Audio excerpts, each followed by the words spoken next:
Creeper, level 1 upgrade. So it's time to go ahead and start working on the 1/16th Summit. This, of course, was donated to me by Radio Control 360. So thank you very much. Guys, let's go ahead and get started. Alright, so once I pull off the body, you're going to see that it's missing one of the key components, and that, of course, is the ESC. What happened to it? Well, this is what happened to it.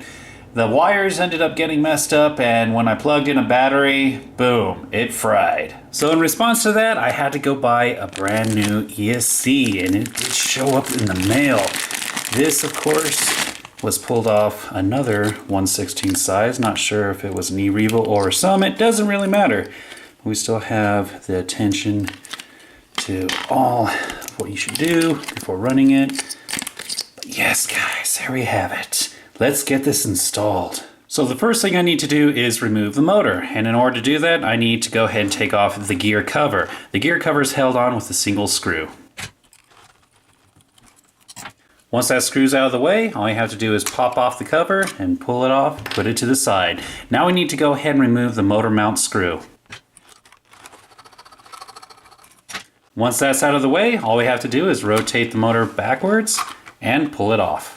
Next up, I need to go ahead and get into the waterproof receiver box. It's held together with 4 screws. First, I'm going to go ahead and remove the wire cover.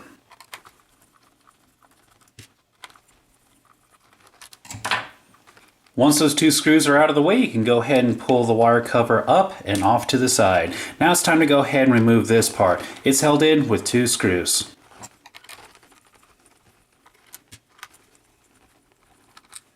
Once those 2 screws are out of the way, all you're going to do is grab the top and rotate it towards the inside of the chassis and then lift out. And now we have access to the receiver. Now it's time to go ahead and plug in the ESC. So I'm just going to go ahead and lay it there for now. I'm going to feed it through this opening on the bottom of the waterproof receiver box. And then I'm going to go ahead and plug it into channel 2.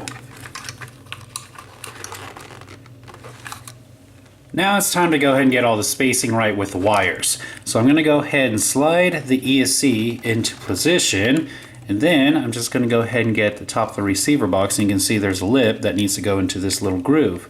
Slide that into position, and now I'm just going to go ahead and push the wires in to how long I want them to be, and then I'm going to go ahead and reinstall the wire cover.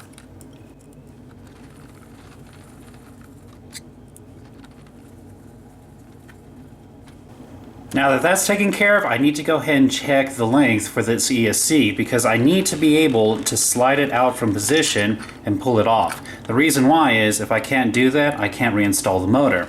Anyways, now that this is the right length, what I need to do is make sure that this little lip is inside that groove, and I need to make sure that this rubber seal is laying flat. Once everything is positioned, you're just going to go ahead and slide everything together. Once you have it all the way down, make sure that you're not pinching any wires, including the wire for the antenna, and then you can go ahead and reinstall these 2 screws.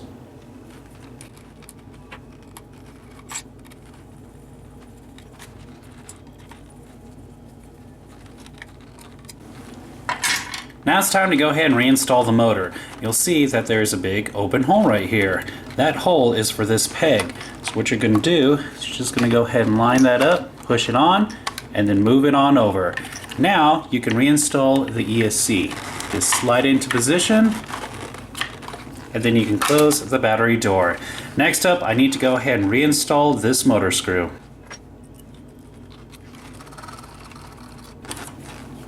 Now before you tighten this screw all the way down, you are going to want to get the proper spacing between the pinion and spur gear. The best way to do that is just put a piece of paper in between the 2 gears and then push the motor all the way into the spur gear. Just be sure that you use a thin strip of notebook paper. Now if you don't have any readily available notebook paper, just cut off a slip from the bottom of a receipt. That seems to be a little bit more available, and it has a thinner density, so it will have a better grip between the gears. Once that's tightened all the way, then you can go ahead and roll the paper out.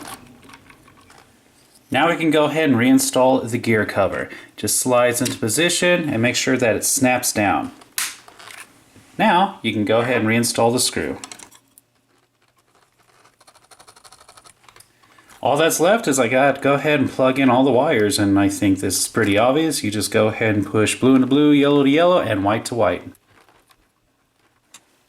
And now for the final step, I need to go ahead and program the new ESC. In order to do that, first of all, I need to plug in a battery. Once the battery's plugged in, what you're going to want to do is you're going to push and hold the button until it turns red. Then you're going to let it go. Once you let the button go, it's going to blink red once, and then you're going to pull the trigger all the way down. Once it blinks red twice, then you're going to push it all the way forward. Then it's going to start blinking green wildly. Just let it go. And that's it. You're programmed. So let's go ahead and test it out. No problems at all. Now there's one last thing I need to do, and that is to put in low voltage detection since I am using LiPo batteries. If you're using NIM batteries, you don't need to do this, but with LiPos, you do. So what you're going to do is simply turn it on, and you'll see that the light is red. That means it is not in low voltage detection mode. If it was green, it would be. So in order to change it, you're just going to push and hold the button for 10 seconds. Once it makes that noise, you can let the button go, and it is now in low voltage detection mode. And that was Creeper's level 1 upgrade. Thank you again, Radio Control 360, for this awesome donation.